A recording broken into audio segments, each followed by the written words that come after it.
we come forward tonight talking about the softwood lumber issue, Madam Speaker.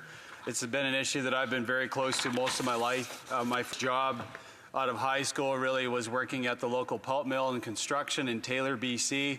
That's where I learned to work hard, and it was in building this mill that was going to cost $150 million but provide hundreds of jobs over generations, using residual fiber that normally would just be waste fiber from the local mills. But what we've seen from this particular Liberal government, Liberal NDP government and provincial NDP government, particularly in my province, is inaction on the softwood file. But let's put this into context a little bit first, because I think folks out there, softwood lumber, what does that mean? Well, for me, it means jobs.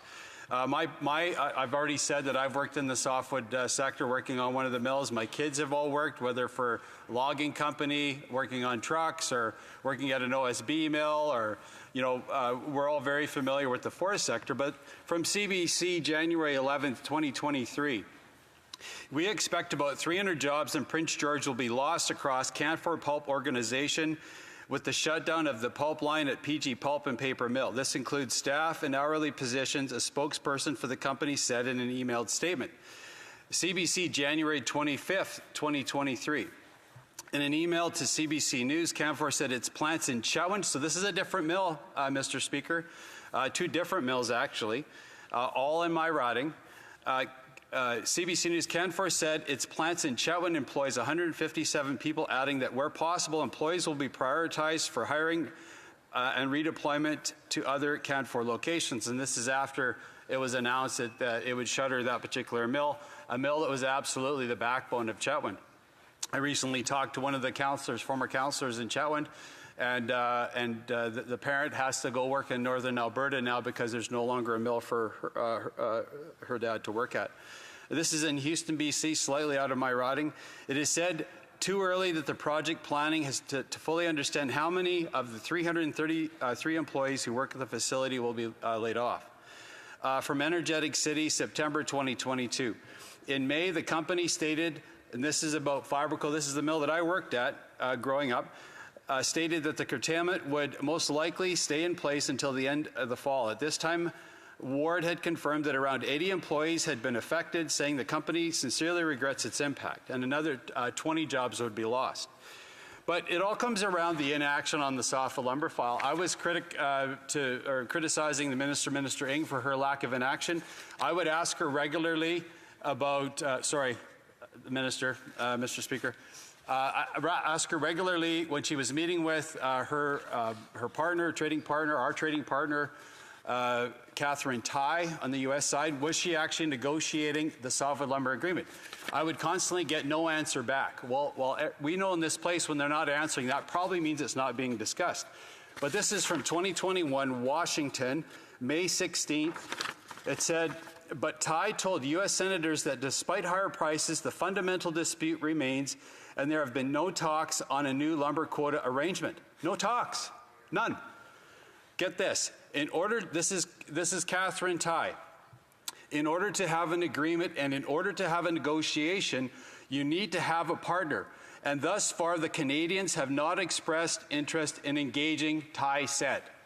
And this was in 2021. Now they come to the table. They're finally actually talking about softwood lumber here. Great. But what happened about 6 years before? They did absolutely nothing about it. And that's why our mills were closing. But you know what, Mr. Speaker? This is all around, but this is their game. 25 by 2025, protecting lands and waters by 2025, upping that to 30% by 2030. This is all part of the game, is to shut this stuff down with a bunch of other different excuses as the reason to do so. What we need is better forest management, Mr. Speaker, and this, according to Jesse Zeman, forestry could play a critical role in mitigating the effects of wildfire by reducing fuel loads and thinning forests. It's about time we have a government that takes our softwood sector serious, Mr. Speaker, and I hope that at least with this conversation that we cause this government to do so. Thank you, Mr. Speaker. The Conservatives in general talk a big game when it comes to supporting the industry and Canadian workers, but unfortunately, it's all talk and no action. It'd be funny if it wasn't so sad, Mr. Speaker. Here's a member of a government that's done absolutely nothing, and I just proved it that the minister responsible did nothing for 6 years, even as evidenced by Catherine Tai, the U.S. Trade Secretary, did nothing. We got it done within 6 months, Mr. Speaker. So here's the government that's done absolutely nothing. Now they've been in government for almost 9 years, still not there yet. We got it done within 6 months. I think we did pretty good. My hope is that they get to the U.S., negotiate a softwood lumber agreement, so these mills that I talk about that are where I'm seeing jobs lost in my very own riding and constituency by the hundreds. Mills being shut down. Is it for lack of trees?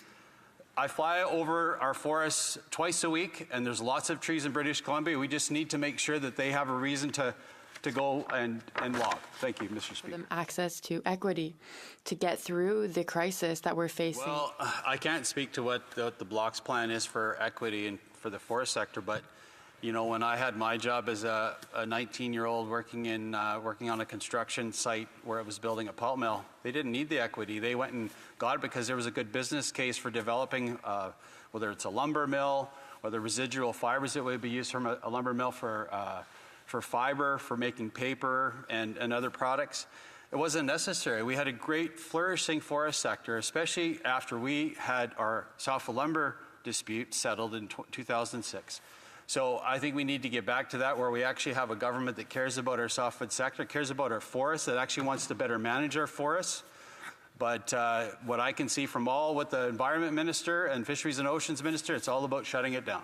Thank you. But he keeps going back to the agreement under the Harper government, Mr. Speaker. Right. How many news articles talking about literally hundreds of jobs being lost with the current situation without a softwood lumber agreement? Again, back when we came into government, 2006, it was done within 6 months. It was done, and that's what we're proposing again.